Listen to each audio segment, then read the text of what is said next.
Hello and welcome to Allegedly Astrology. Each week we break down the astrology that happened during some of the biggest scandals and events in history. Thanks for listening, and if you guys want to support us even more, you can subscribe to our Patreon. For $5 a month, you get at least 2 extra episodes. You could also leave us a 5-star review and subscribe on whatever podcast platform you listed on. And if you leave us a review on Apple Podcasts or Spotify and DM us a screenshot of that review, we'll make you a custom meme of your big three and send you a quick write-up about it. We also have cool Allegedly Astrology stuff on TeePublic, so go there to check it out. And make sure to follow us on social media. We're Allegedly Astrology on Instagram, Reddit, and TikTok, and Allegedly Astro on Twitter. And you can visit our website, allegedlyastrology.com, to learn more about us and the show, or book a reading with me, Dana, and check out charts and transcripts for select episodes. So with that, Dana, what are we talking about today? Today we are talking about Brendan Fraser. Yes. Brendan Fraser is an recently award-winning Canadian-American actor. If you watched any movies in the 90s, they probably had Brendan Fraser in them. He starred in films like Encino Man, School Ties, George of the Jungle, and of course, his most famous role, again until recently, was the Mummy franchise movies. However, he suddenly disappeared from the Hollywood scene, kind of abruptly, I don't know. But anyway, only to resurface about a decade later. And most recently, he's earned himself an Oscar for Best Actor, which is honestly crazy. So let's learn about him and his astrology. So honestly, I'm very intrigued by his just general growing up. So he grew up with 3 brothers. His dad was a Canadian tourism official. So because of that, they moved around a lot. So he lived in Holland and Switzerland, Great Britain, Italy, and the US. The family finally posted up in Toronto, Canada, where Brendan attended high school. I will be messing up his name this whole episode, so just bear with me. Don't tell us going to rallies and saying, "Let's go, Brandon." So help herself. I was going to say, it's an honest mistake, and it's not a podcast. It's Sarah's. This is not a QAnon podcast. This is not a QAnon podcast. I have a friend named Brandon, and that's why I'm getting screwed up. Obviously. But anyway, what is Brendan's... It's Brendan. Yeah. What is Brendan's big 3? Brendan was born on December 3rd, 1968 at 3:28 p.m. in Indianapolis, Indiana, and he is a Sagittarius sun and a Taurus moon and Taurus rising angel. I have a fun story about him, which is that my mom told me over the weekend because I told her we were recording an episode on Brendan, and she said that when I was little, when I was like 4 or something, my aunt dated Chris O'Donnell because he went to high school. Oh my God, I forgot about that. Yeah, and so Chris O'Donnell called my grandparents' house and left a message for my aunt, and he was shooting School Ties with Brendan Fraser, and so he left, Brendan Fraser got on the phone and was really sweet and left a message. And then I guess that I went for preschool for show and tell, or tell, I guess. I was Brendan Fraser left, a movie star left a voicemail for my grandparents. And then the teacher asked my mom if I was lying. And my mom was like, "She's not a liar." My daughter's no liar. She's a drama queen, baby, but no liar. I didn't raise no liar. So Sagittarius sun, we know so much about them. We love them. They're gregarious, happy-go-lucky, magnetic, compelling, optimistic. The primary need for a Sagittarius sun or any Sagittarius placement is to believe in something, lest they be prone to depression and or denial, which is another Sagittarius thing. It's, at least I know with Sagittarius suns and moons, you laugh so you don't cry sometimes. So this is in his 8th house, so he might have inherited his sense of self to some degree, or his personal responsibility in relationships, since it's the 2nd house from his 7th house, which is the house of relationships. Maybe he's easily guilt-tripped, and maybe he just makes other people feel some type of way. A lot of times dark houses can be good for actors because they can have an effect on other people, I find. He's ruled by Jupiter and Libra in the 6th house, so he cares about other people at his work. Jupiter and Libra cares about other people. And in the 6th house, this is the house of work, mundane tasks. He cares about his coworkers, right? Maybe he's someone who always, checks on the people who are not always in the credits, that type of thing. He's also probably a people person in general. And his Taurus moon, I love a Taurus moon. This tempers being a people person somewhat. Taurus moons need comfort and proper nutrition. They also need to have time to themselves to either decompress or figure shit out. And his moon's in the 1st house, so he's emotional. Maybe he finds it hard to conceal his emotions, or he can also have repressed emotions that reveal themselves in his health or appearance, which are 1st house topics. Also, again, he's a Taurus rising, so he's attractive. Taurus is ruled by Venus, the sign of, or the planet of beauty. Also somewhat subdues like the largesse of his Sagittarius sun, although both have to do with sort of bigness, like just like a massive spirit. It doesn't dim his like spirit though. He also has Venus conjunct his midheaven, and it also rules his ascendant. So he has a public facing job. The midheaven is all about career, or like your public persona, what your reputation is. And so he finds himself also in his career. Like global popularity isn't surprising for someone whose chart ruler is conjunct the midheaven and when it's Venus, because it's like an attractive planet. So I like that he's an actor. Maybe he could have been a politician otherwise too. Also, something that's interesting is both of his malefics are debilitated. So he has Mars in Libra in his 6th house opposite Saturn in fall in Aries in his 12th house. So having debilitated malefics, maybe he can be prone to depression or being held back. They both rejoice in their respective houses, though. Mars' favorite house is in the 6th house, and Saturn loves to be in the 12th house. So this is called accidental dignity. So I think it's interesting that they're both debilitated, but they're also both have this accidental dignity. I think this is maybe like when things are good, they're good. When they're bad, they're bad. Having your malefics opposite each other can also mean that other people get in the way for you. And this could come up later, so I'll just say it now. He was born in March 69. So this is both a few months after he was born, since he was born in December 68. In March 1969, Venus retrograded in Aries. And in April 1969, Mars retrograded in Sagittarius. So don't forget that, because I will be talking about it later. Cool. Interesting. Yeah, I feel like his upbringing as sort of his dad seemed like some sort of ambassador to the Canadian government. And then, I think you kind of have to be a people person, especially when you're moving around to all the different countries and places. Like, people who have those kind of upbringings usually are very good at being like people pleasers and sort of understanding people. That's interesting because, so the 8th house is also a house of inheritance. So inheriting being a people person, right? That's not like his, right. Like his choice. And then protecting his Taurus placement, sort of like. Exactly. So it's sort of like he has to do that for survival, whether it's like because his parents make him or he needs to do that to make friends. But then, luckily he has that sort of protective Taurus armor in his moon and rising. So while on vacation in London, he saw a play, and that really got him interested in acting. And so he decided to go to a small acting college in New York, and then eventually went to Hollywood to try to make it in the industry, as one does. And honestly, he did it. He started off with a few made-for-TV movies, but his first real role was in a film called Dogfight, which is described as a coming-of-age drama about Vietnam. So I would probably watch it. Wow. Nothing like coming of age in Vietnam. But anyway, his huge break came in 1992 when he was in the comedy Encino Man. And in the film, Brendan, I've never seen it. It's so good. Well, I mean, I haven't seen it since I was honestly like single-digit age. So I don't know. Yeah, I was going to say. In the film, Brendan plays a caveman recently freed from a block of ice in California. Excellent plot. And this film helped turn him into a star. And at the time, the film did just okay at the box office, but has since gained a cult following.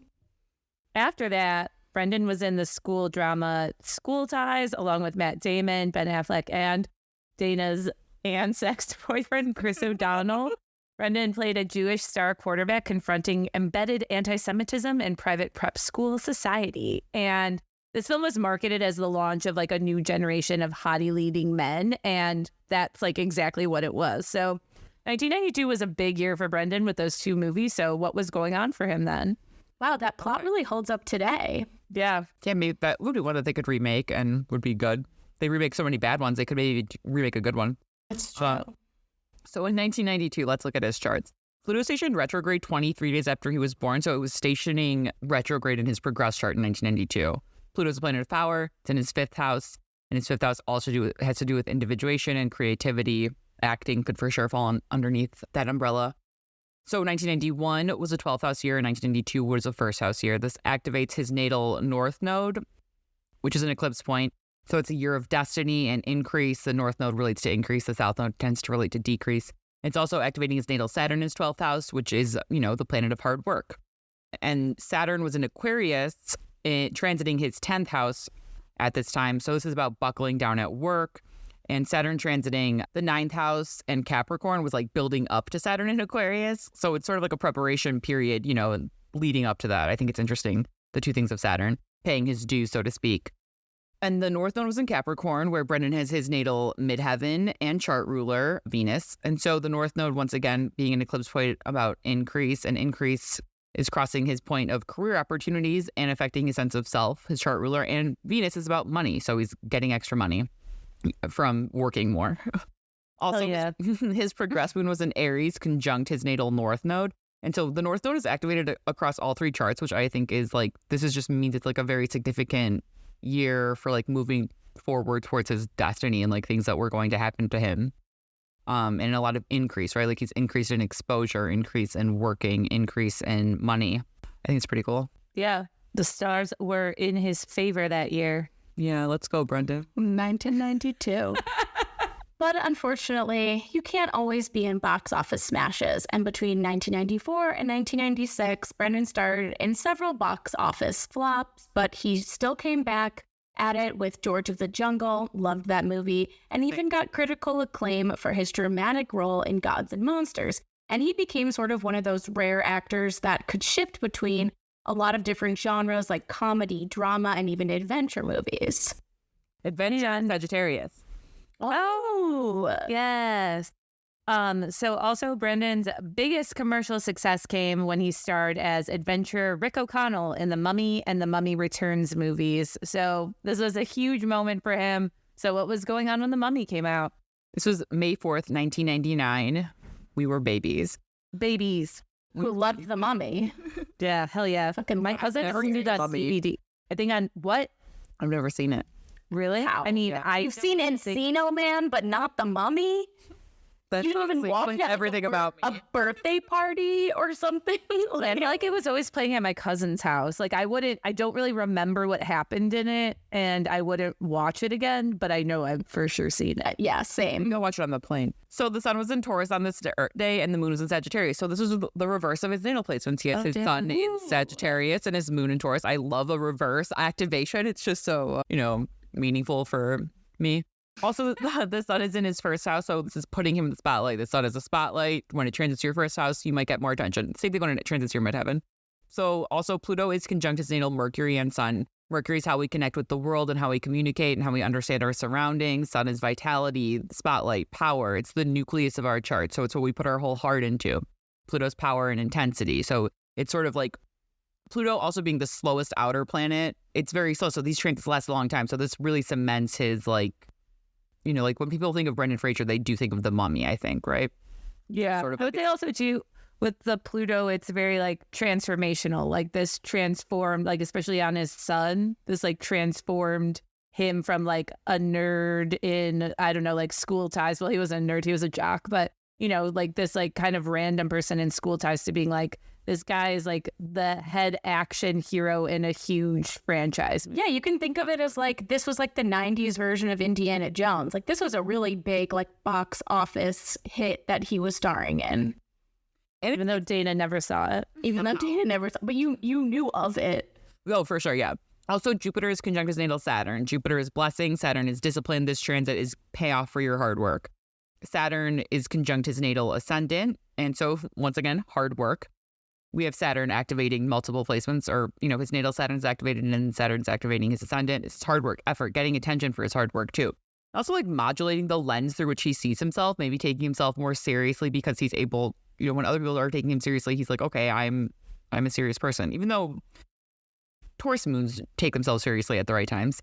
But yeah, this is just that extra little push, right? Also, Mars is retrograde in Scorpio in his 7th house, and he's in his 7th house Scorpio Mars year. So this is about power and lucrative contracts. The 7th house relates to contracts. Scorpio and Mars both relate to power. Retrograde Mars in Scorpio. So Mars spends an extended period of time in his perfected house, and his progressed Mars was also in Scorpio at this time. So his natal Mars is in detriment in Libra. And so when a progressed planet moves from whenever a progressed planet enters a new sign, that's a big deal, especially when it's not the moon, since the moon spends like a year and a half in every sign. So progressed Mars transiting from a debilitated planet in detriment in Libra and moving it to a dignified position can like sort of free that person from certain challenges of that natal placement. So even though Mars is great in the 6th house, once it enters Scorpio, it's visible in his chart. It's stronger. Maybe he is no longer feels like other people are sort of pushing him down. Maybe he feels more in control. And also, natal Mars opposite Saturn, certain things were beyond his control, or maybe he felt like he had to be cooperative or like acquiesce to certain things to his detriment, right? Mars in Libra is not great at handling conflict and often can like be bullied. So once Mars progresses into Scorpio, maybe he gains more control in his life and in his dealings. Maybe he has more. This also probably gave him more the ability to negotiate contracts, right? Like once you. What's interesting about this is that like I feel like the Scorpio like placement it was a big deal for him. And Scorpio is, what do we always say, the underbelly. The whole franchise is about like literally it happens all underground. The Mummy. Isn't that crazy? And Mars is retrograde at 0 degrees Scorpio when it came out, so that's the purest degree. That's wild. Whoa. Astrology not only is true, it's funny. So also, this was his progressed full moon in Cancer. So his progressed sun's in Capricorn, his progressed moon's in Cancer. It's a milestone in many ways. His entire life has been building up to this accomplishment. He gets to like see himself. It's also significant for relationships. It's just sort of whenever you, like the progressed lunations are major. So progressed full moon in Cancer, where the moon is dignified, and his natal moon is dignified. I like that a lot. After The Mummy, he did some smaller roles in other movies. He did voice work and made guest appearances on some TV shows, but his film work slowed from the late 2000s to mid-2010s. And despite being one of the more famous faces on the big screen, his career kind of hit like a pretty big slump. And one of the reasons why was due to the physical toll doing his own stunts was taking on his body. He is like a really big guy and he's running around and jumping. He did his own stunts? Is that the thing? I did not know that. That's nuts. I mean, Tom Cruise these days, I guess, but... Yeah, but Tom Cruise is like small and nimble. Yeah. Yeah. Brendan was forced to undergo several pretty big surgeries, like a spinal surgery, a knee replacement. For some reason, he got his vocal cords repaired. So he was in and out of the hospital for almost 7 years.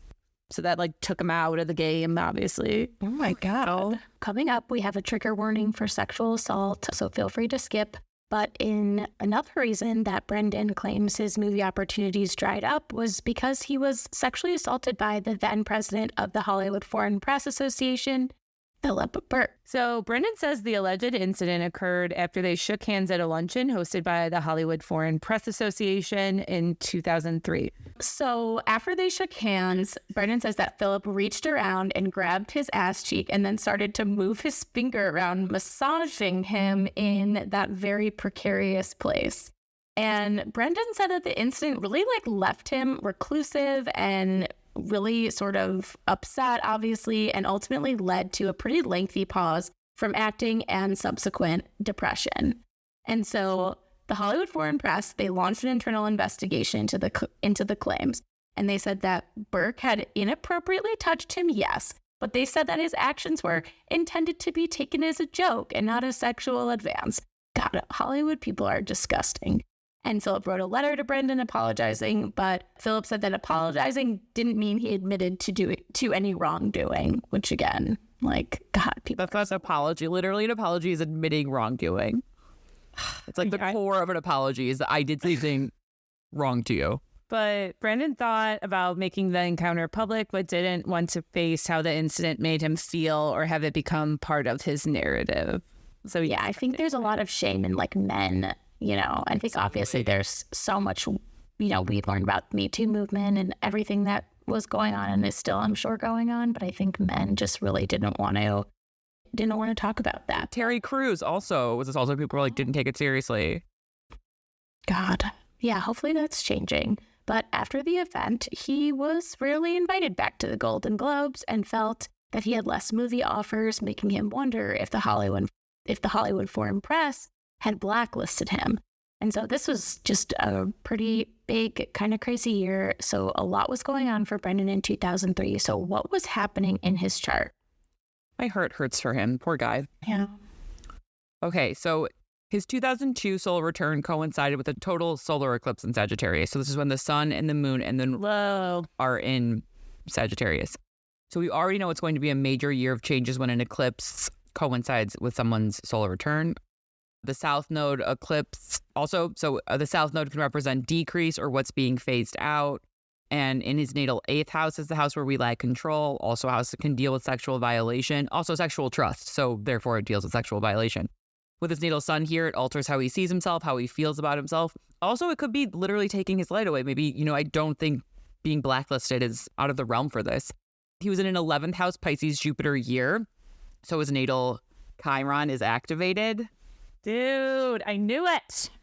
Sarah actually called And this. Chiron, what is it? The wound? What is it? It's the primordial wound. His is at primordial wound. Yeah. Sarah knows a lot more about it probably than I do.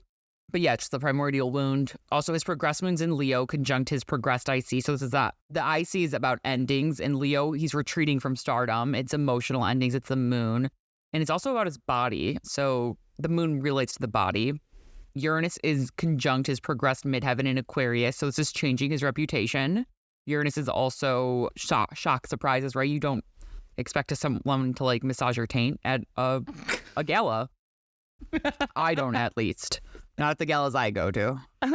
Pluto is conjunct his progressed ascendant in Sagittarius. And Pluto is all about power. It's often about sex as well. So it's this is sexual assault. Descendant is where he's sexually overpowered by someone else. The descendant relates to other people. Mars is retrograde. Mars retrograded in July in Pisces, which is a mutable sign. And he was born a year that Mars retrograded in Sagittarius, which is a mutable sign. So I doubt I'm the first astrologer to have this theory, although I haven't seen it anywhere personally. I think that if you treat your own birth sort of like a mundane event and you check the retrograde cycles of the whole year, within 12 months, maybe on either side, being the retrograde cycles can apply. So I think that's interesting. It's also having a prolonged stay in his perfected house. So it's in the 11th house of audience, friends. It's a social house. Mars is his out of sect malefic, which can mean that Mars transits invite detrimental circumstances into his life. And it's something out of his control made him retreat from the public sphere, right? His audience, maybe Mars also is about power. So Mars retrograde, it's sort of taking power away from his audience, right? He doesn't have an audience anymore if he can't get roles. Yeah. And I mean, the 11th house too is audiences, but also organizations you belong to. So the fact that this happened at the Hollywood Foreign Press dinner luncheon, those are all colleagues of his that are in this network. But I think the Chiron in Pisces is interesting too. I was just looking it up here on the side because it kind of manifests in two ways. It's you might feel your wound is almost you think the world is unfair or merciless, or that you've been left out to dry. There's this sense of victimization or betrayal. And then the other way that it manifests too is that you become really emotionally disconnected and you kind of shut down. And I think that's basically what he did. He didn't know how to deal with this thing, so he kind of just crumbled in a way. Another really simple way I could delineate this if I was just looking at it really quickly. So he's in an 11th house Jupiter year. So we look at where Jupiter is in his natal chart. It's in his house of daily work. So daily work as an actor is, acting. And it's transiting his 4th house of endings. So endings, acting. Wow. So Brendan was having a hard time grappling with his sudden lack of stardom, what happened to him at this luncheon, allegedly, and his marriage falling apart because he was married at the time. And him and his wife decided to divorce. And then there was just a lot of court fighting about child support payments and stuff like that, because at this point he had 3 kids with her. Yeah, and around this time his mom died, so I think it just was a lot of endings. A lot of endings for him. Wow, yeah, that 4th house, damn. But time passed, and eventually, in late 2016, Brendan appeared in episodes of Showtime series The Affair. Good show. Everyone was obsessed. So good. Everyone was obsessed with his role in the show, and it really brought him back into mainstream conversation again. People were like, oh yeah, him, and he was asked to give his first interview in years. This interview was weird as hell and like very uncomfortable, so much so that it went viral. Like the whole time Brendan's like speaking in a whisper. Everyone's kind of like, what the fuck is going on with him? Like, why is he being such a freak? Like Elise said, he just said buried his mother, so he was not in the best state to give an interview, and it was a long time since he had given an interview, so he was kind of just like out of his element. Regardless, he was back in culture though, so what was going on when he appeared in the affair? Why do I feel such intense, like my heart like bleeds for him? Probably because he's a Sag Sun and you're a Sag Moon, and you just... But also he does seem like genuinely like a nice person. I don't know, but also he must have a terrible publicist. Media train him. Come on. So this was December 4th, 2016. Mars retrograded in 2016 in Sagittarius, which is the same that time that happened in his natal year, right? Same sign, and it's also mutable. So since it's picking up from the last time, you know, when it was in Pisces too, when he was blacklisted by the Hollywood Foreign Press. But in Sagittarius, it's especially significant for him since it's where he has his natal sun. And so on December 3rd, it was the beginning of his one house year. So it's new beginnings literally just the day before. And in 2017, Venus retrograded in Aries, which also happened the year he was born. So this is like a lot of new beginnings. If I was his astrologer, I'd be like, okay, buddy, we're in for some new beginnings. Like, look up, you know, like things are going to be happening. So his birthday sandwich between these mundane retrogrades that occurred within the year he was born, signaling just a major year indeed. Additionally, the transiting South Node and Neptune were conjunct his progressed moon and his midheaven. So I feel like it's taking away some of the stuff that was added, right? So Uranus was on his progressed midheaven when he was fondled. And so this is sort of taking away maybe some of that reputation, right? Like, or, you know, the non-reputation. Uranus is conjunct his natal Saturn in Aries. So maybe that's, you know, taking, like, it's a surprise for the new work he has to do. Saturn's all about putting in work. His progressed sun also entered Aquarius in April 2016. So it's freshly, you know, it's in his 10th house of public reputation, of the public life. So he's maybe able to see himself anew. I think the Uranus conjunct natal Saturn in Aries is interesting, and that his progressed sun entered his 10th house, because one of the reasons why he got the affair was because the directors or the showrunners, whoever were putting it on, they really liked this fact that like Brendan Fraser was like gone, and then he had this like allure, this big celebrity allure, and they wanted him to like be seen in a different way with this character. Oh. So that is very much like like putting in the work, but like it's like a surprising It's kind of like being seen in a new way when Saturn rules his natal midheaven. So Uranus being there is like exactly that. That's pretty cool. Oh, yeah. Because he was like a super weird guard. Like he was like I wouldn't say like scary, but he was like very like uncomfortable to watch on screen. Oh, cool. In a good way. That was like his character. Yeah. I think that's cool. I would probably want to play someone like that. So if someone wants to cast me, I'm ready. Also, both Mercury and Jupiter stationed retrograde 47 days after he was born, and he turned 48 in 2016. So they were stationing in his chart all through 2016. So Mercury's all about communication. Jupiter is about largesse and goodwill, and it rules his natal sun and Mercury. So this is pretty important. That is important. Wow. Damn. We learned all about this and the alleged sexual assault thanks to a GQ interview that he did in 2018. This interview went a lot better than the one he gave for the affair. But this is going to be a chart that we cover exclusively on the Patreon. So if you want to know more about his 2018 GQ interview and sort of how that continued to catapult him to success, head over to the Patreon. Do it. So after he was in the affair, people were like, Brendan, love him. And his career was really revitalized by roles in No Sudden Move and The Whale. Yes. The Whale is a Darren Aronofsky film, and it premiered at the Venice Film Festival, and his performance in the movie was so highly praised. He received a 6-minute standing ovation at the film festival, which is like, you know, obviously judges and peers, and, you know, that's a really big deal. My hands hurt just like thinking about it. But what was going on when The Whale premiered?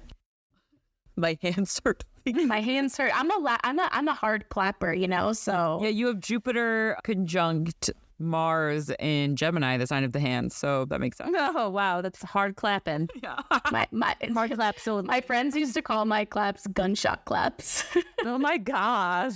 I love that. My college friends, because there was a lot of clapping in the sorority. Oh, Unfortunately. That makes sense. That makes a lot of sense. I was like, why were you clapping so much that people noticed it? September 4th, 2022 in Venice, Italy. And the North Node and Uranus were in Taurus transiting his first house. So the North Hell yeah. is about increase. It's increasing exposure to him, which is his first house. And Uranus is shock, surprise. It's changing it's changing, I think, how he feels in the world too, right? I mean, it's giving him exposure, but it's changing, I think, hopefully how he feels about himself. And the transiting South Node is exactly conjunct his progressed Mars in Scorpio. So I feel like this is returning power to him that was taken away, draining the power of his opponents in the 7th house. Remember how that went? Oh, yeah. Jupiter is conjunct his natal North Node in Aries. So Jupiter, the planet of, largesse, increase, abundance, is crossing his natal North Node, which is his natal point of increase and swelling as well. Wow. Have you seen The Whale? But he was, he is a large boy in that one. Mercury was conjunct his natal South Node in Libra, and Mercury is I feel like it's bringing back so he's a 6th house South Node in Libra. The 6th house is all about your daily work. So I feel like this is bringing back communication and talking about him working all the time, right? He's being, people were like, okay, what's he going to do next, right? People are interested in what's going on for him. And Mars was opposite his natal Sun and Mercury. So Mars is all about power. And also Mars stationed opposite. So this Mars opposition lasted a long time. And I mean, maybe he was spending more money, which is usually what happens when Mars transits your 2nd house, but also maybe making more money. Hopefully that was happening. Maybe he was spending more because he was making more. Also, his progressed moon is in Taurus. So it's his progressed lunar return. So he's being returned to himself. Returning to himself. But it's interesting that the progressed Mars was in Scorpio, because Mars was retrograde in Scorpio when The Mummy came out. And that was sort of like the last movie that people associated him with. And this movie is sort of returning itself, or returning him to sort of this huge character, no pun intended. But, I think people now are going to associate Brendan Fraser with The Whale as much as they might associate him with The Mummy. For sure. This is an Oscar-winning movie. Yeah. Yeah. And again, huge deal. He won the Academy Award for Best Actor, the first time a Canadian has ever won it. Even though he wasn't born in Canada, he's a Canadian citizen, they're claiming it. He even found love with Jeannie Moore, a professional makeup artist and hairstylist that he brought as his date to the Oscars. They seem very cute together, but we need to just sit on this for a second. He literally didn't act for years and then came back and won an Oscar in one of his first movies that he had done in a long ass time. That's if that's not a comeback, I really don't know what is. North Node and Uranus and Taurus in the first. Don't call it a comeback. And then it'd take you higher. But, it's not like he just was in The Whale and then it's a one and done thing. As of right now, the last time I checked his IMDb page, he had 4 movies in post-production. One's called Killers of the Flower Moon, which honestly, I'm intrigued. As astrologers, and there's podcasters, we have to see that or something. Hell yeah. Behind the Curtain of the Night, Batgirl, and something called Brothers. But, we love a comeback.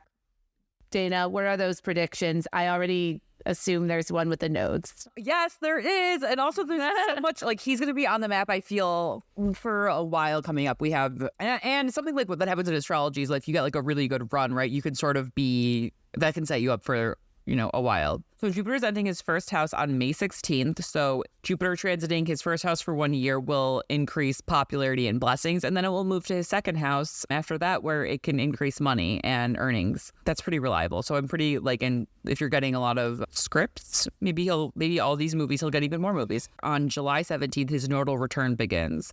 Dun, dun, dun. Oh my God, it's going to be sick. I know. The eclipse will be happening in the same signs they were in when he was born. So that's huge. And then 2025 is a big year because it's the beginning of his 2nd Saturn return. So that could be more work. And something I found too is that things that are taken away sometimes from people during their first Saturn return can be returned to them. Wow. In, different forms during their 2nd. And so that's pretty cool. Also, Venus retrogrades in Aries that year, as it did the year he was born. So maybe it'll be a winding down time for him after a really big time. But in any event, from now until 2025, which is going to be a big year, he has a lot on his plate. Yeah, I mean, the Killers of the Flower Moon, he's not like the main character, but it's with like Leonardo DiCaprio. Whoa, De Niro's in it. What is it about? It's based on a true story and I think a book, but it's basically like a tribe of Native Americans had struck oil in Oklahoma, and then a lot of them started dying under mysterious circumstances, so that a rich, wealthy cattle rancher could like take their land, and it was eventually investigated.